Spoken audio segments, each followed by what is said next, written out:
Yes, guys, hello. Welcome back to my channel, both my TikTok and YouTube channel. This is Aviation Lovers with Bonnie. That's my YouTube channel. And for my TikTok, it is Bonnie Aviation. Yeah, so guys, today we want to talk about this amazing topic on carbon credits. Yeah, because there is a lady there on TikTok. She calls herself TikTok user. So you can check her out.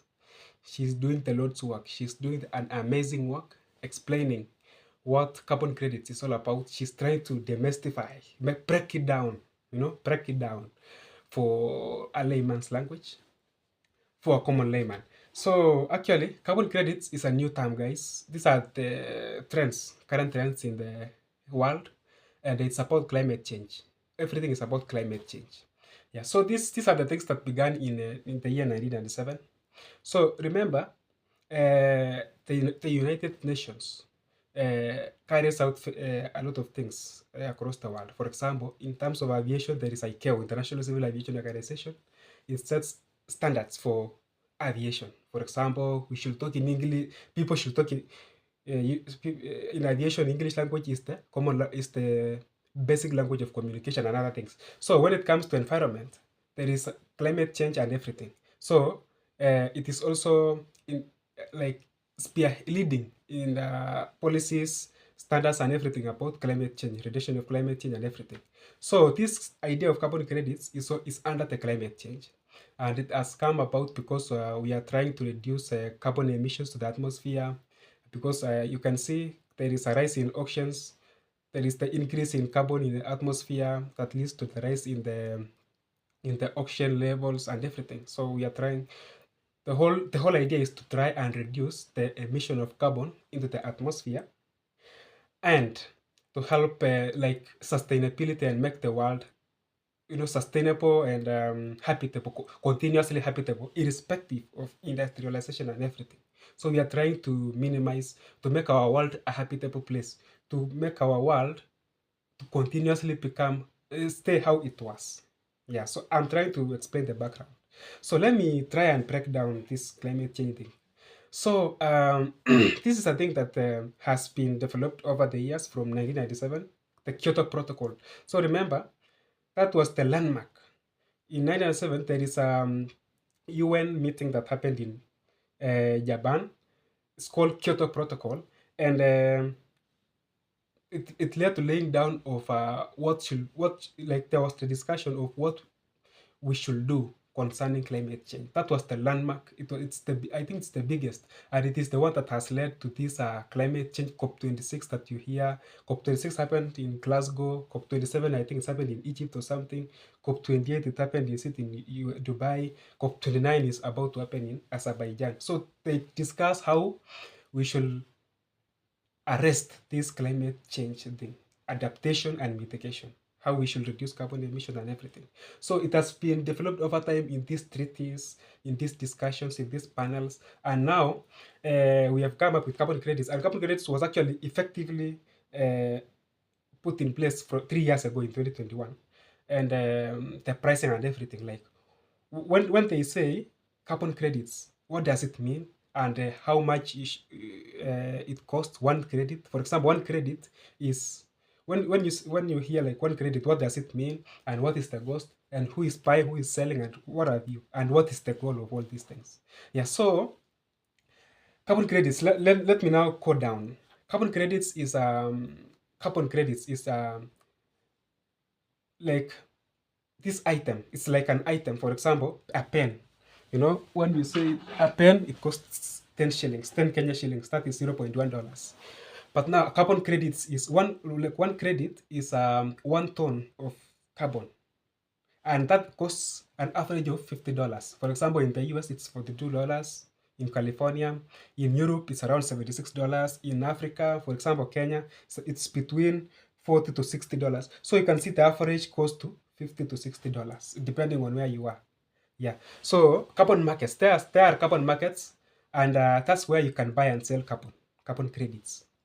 Yeah. So if you are a company that is engaging in practices that minimizes carbon emission to the atmosphere, And then you can either sell or you can either sell your carbon credits or you can retain them. There is no harm in retaining them. So what happens is there is a minimum amount of carbon that a company is supposed to emit to the atmosphere before you. There is actually an allowance before you are allowed to buy or sell carbon credits. There is an allowance. So when you hit that limit for every company, be it in Kenya or in the US or anywhere in UK or China or anywhere else, when you hit that limits, now what determines is your level of operations. For example, you can exceed or you can reduce. So when you reduce, you still have allowances. So there is a formula they use to calculate the amount of carbon that a company can emit. They have a formula. And now, when you engage in practices like, for example, using solar energy, green sources of solar, environmental friendly sources, you are reducing the amount of carbon that you are after that limit you are reducing, or you are maintaining your level. Say that you are maintaining your level or you are reducing, and then you are okay. So when you are maintaining your level, you are zero. You have zero credits to sell, okay? But when you have reduced, you have some credits to sell. And now there are these major companies that whatever, even if they do anything, they must emit carbon into the atmosphere and they must exceed the limit. So let's assume the limit is 100. And now these companies have gone to 1,000 credits, which is 1,000 metric tons of carbon per year that they have emitted to the atmosphere. Now the 900 they have to buy from the companies that have reduced, that have used solar and everything. So I think now you are understanding the whole idea about carbon credits, and it is facilitated by governments. So it's like stock exchange where you go and buy or sell company stocks. Yeah, you go and buy shares of a company. So it's the same thing. There is a central system where you can co-trade. So a government first, it starts first with the government. A government first of all gives out carbon credits. Like there is a formula in which every company's carbon can be calculated. Now that's the issuance. So let's say this company can emit 1,000 tons of carbon credits, so they have negative. They have to buy because they are emitting to the atmosphere, so they have to pay for that. So when they are paying that money, they can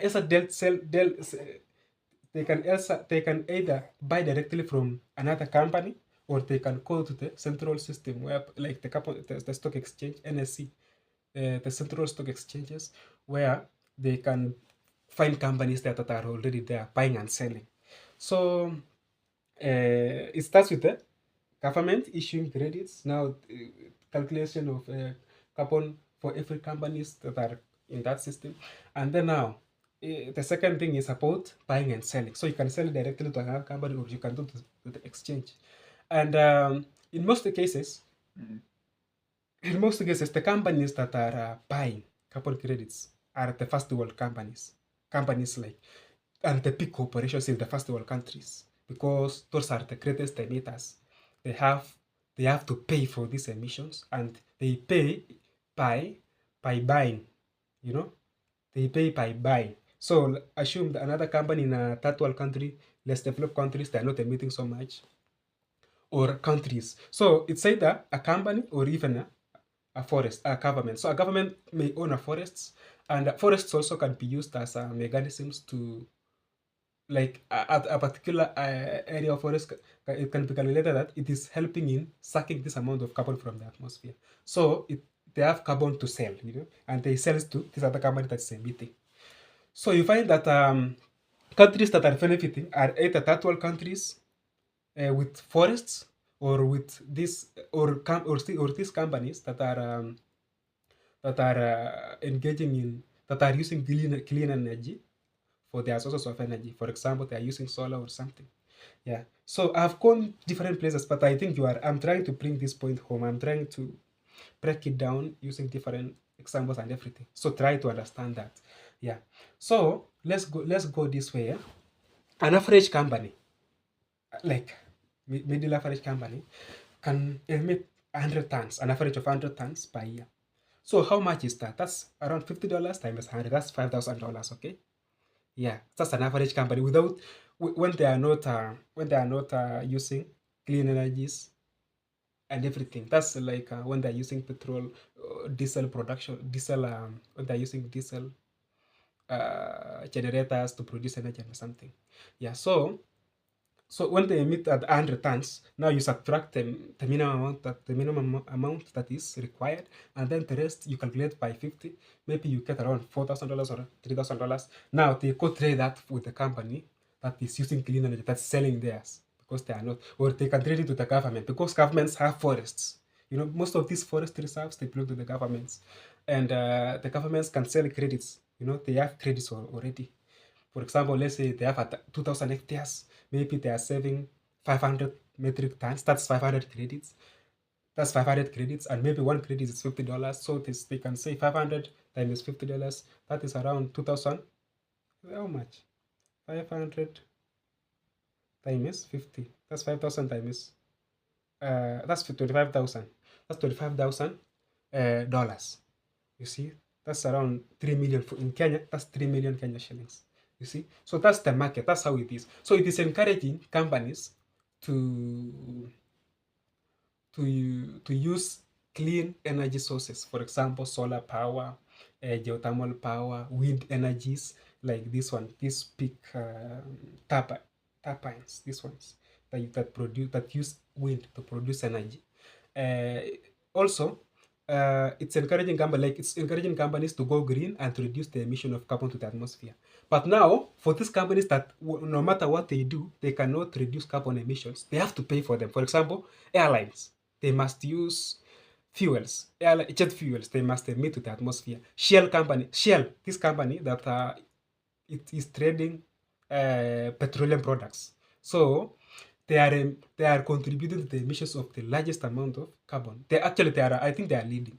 So, for example, Shell. So when you see for the Kenyan market, the companies that are buying carbon credits, one of them is KLM, I've said. The second one is Kering. There are around, I saw around 5 or 6 companies. So there's KLM, there is Kering. Kering is a French company that is dealing in luxury products. There is Shell, there is Apple, and others. So these are big companies that in their production processes, they may have tried their best, but because they are multinationals, they are big corporations, in one way or another, they must have emitted carbon in their processes. So they are buying this, they are paying for this, in short. Yeah, so that is it. That's the whole idea about carbon credits. One credit is 1 ton, okay? And then companies that sell are those ones that are not emitted to the atmosphere because, of course, they have. Or even if they are emitting, assume I emit 1,000 tons or 1,000 credits to the atmosphere, 1,000 tons, metric tons of carbon per year, and I've bought 2,000. So I have 1,000 extra. So I can also trade that. I can also sell that, okay? Because that's the extra. I can sell that. So I think this idea is now coming home. Around 1 year ago, this term was completely alien in Kenya.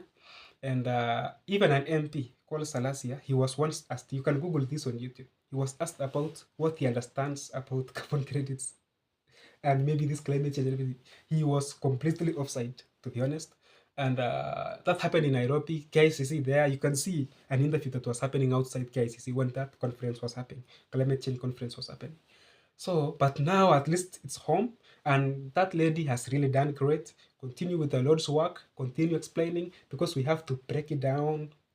If you are in that position of advantage whereby you can understand something, then you have to spread it to the masses, because that's how it has to trickle and spread, and that's how we are all able to get these things. So thank you so much. Next time I'll continue explaining more and more, and I know that we will, in the end, we will now understand what the implications. Is it beneficial? Is it worth it? Is it worth the time? Is it because it's an invention of the UN and the countries that the contracting states, the member countries, most of the member countries. So we shall understand if it is what it is, if it's a good creation or something, and if it's helping. So thank you so much, as well as its implications of the first world countries, which are the developed countries, as well as the developing countries. Yeah, remember, somebody has to sell and somebody has to buy. Somebody has to preserve their forests for somebody else to pollute. So we shall all delve into that and discuss and try to understand. So if there is any questions, You can put it there, or any compliments or something, you can put it there, we discuss. And I used English because in as far as I'm posting it on my TikTok account, I also posted it on my YouTube channel, because which is a global platform. So I want to be fair. And you know, climate change, carbon credits, and everything is a global idea. It's a global discussion and everything. So we have to be on that table. So thank you so much. Be blessed. My name is Boniface, Aviation Lovers with Bonnie and Bonnie Aviation. Thank you so much. Be blessed. Bye bye.